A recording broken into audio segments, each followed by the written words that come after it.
Olá, estou aqui hoje para falar para vocês de uma continuação daquele assunto dos elementos da música.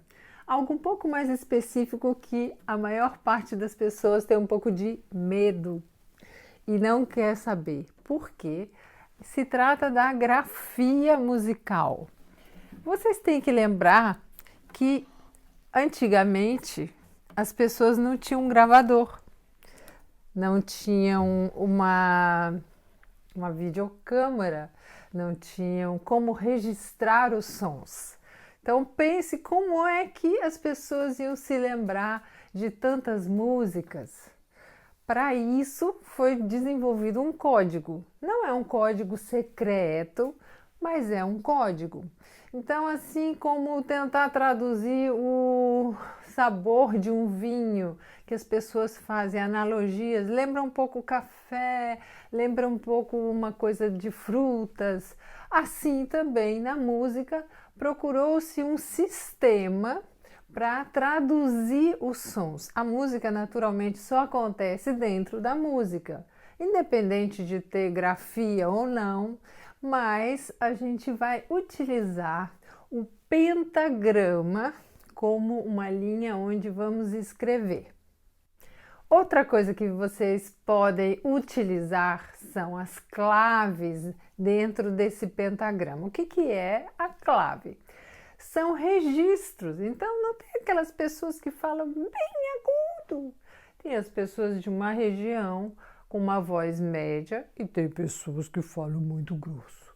Eu não sou agora, não tenho uma voz masculina, mas vocês já entenderam. Então, o violoncelo, ele tem uma região bem ampla. Então, nós utilizamos as claves do grave até o agudo, como nós já vimos anteriormente.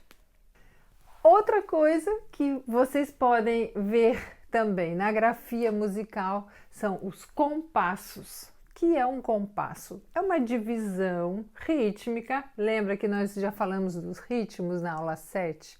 Então, os compassos eles podem ser binários, ternários, quaternários, compostos. Tem compassos na música indiana de 13 tempos, né? Então, na nossa música ocidental, o mais comum são as músicas binárias, 1, 2, 1, 2, as ternárias, 1, 2, 3, 1, 2, 3, e as quaternárias, 1, 2, 3, 4 e 1, 2, 3, 4.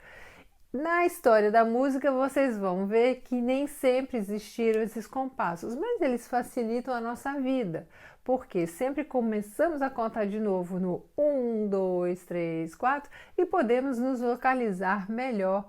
Ah, eu errei no compasso 23, então todos sabem onde é o compasso 23. Para isso usamos os compassos.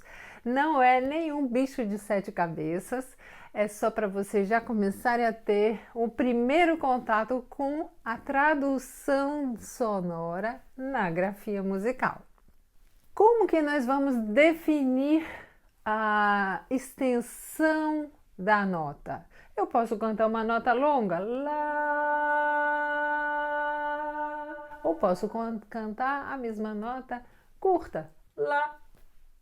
Então, para isso usamos figuras e o silêncio. O silêncio faz parte da música, que nós chamamos de pausas.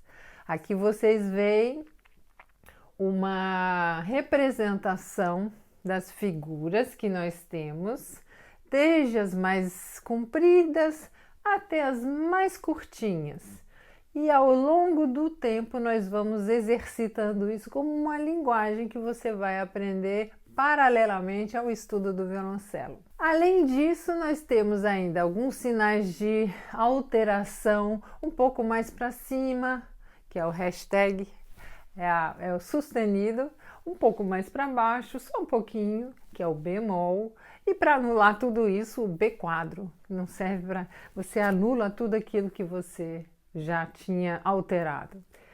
E a expressão ela mostra pra gente como interpretar a música, porque a gente pode fazer de uma forma muito doce, podemos fazer suave ou podemos fazer forte, né? Então, tudo isso a gente usa com expressão, como a gente já havia visto lá na dinâmica, do piano ao forte, ligando as notas ou separando as notas. Tudo isso faz parte da expressão.